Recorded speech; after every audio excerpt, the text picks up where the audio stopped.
Samantala, iniimbestigahan na rin ngayon ng Philippine National Police Criminal Investigation and Detection Group o CIDG ang dating PNP chief na tumulong umano at konektado kay dismissed Bamban-Tarlac Mayor Alice Guo.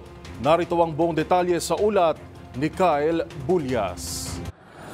Makikipag-ugnayan na ang Philippine National Police Criminal Investigation and Detection Group kay retired General at ngayon Security Monitoring Cluster Head ng PAGCOR na si Raul Villanueva. Kaugnay ito ng kanyang binanggit sa pagdinig ng Senate Committee on Women kahapon na mayroong bali-balita na may isa umanong dating hepe ng pambansang pulisya ang tumulong para makatakas si Alice Guo sa Pilipinas.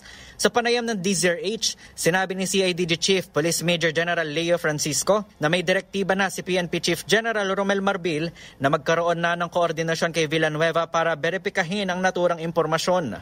So kailangan maging specific tayo dito dahil ito ay pinakikinggan ng taong bayan at yung imahe na naman ng Philippine National Police ay nakataya dito. Kaya kami dito sa CIDG ay inatasan ng ating Chief PNP na tingnan itong mabuti at siyasatin ng maayos para maipakita sa ating mga tao na hindi tayo nagkakanlong ng ganito kahit na former kasama natin dito sa Philippine National Police. Sa ngayon, patuloy din ang pakikipag-usap ng CIDG kay Guo pero dito anya nagtatagal dahil sa napakabisi na schedule ng dating alkalde. Sabi ni Francisco, kabi-kabila kasi ang mga pagdinig na dinadaluhan ni Guo kaya may mga pagkakataong hindi na siya nakakausap ng CIDG.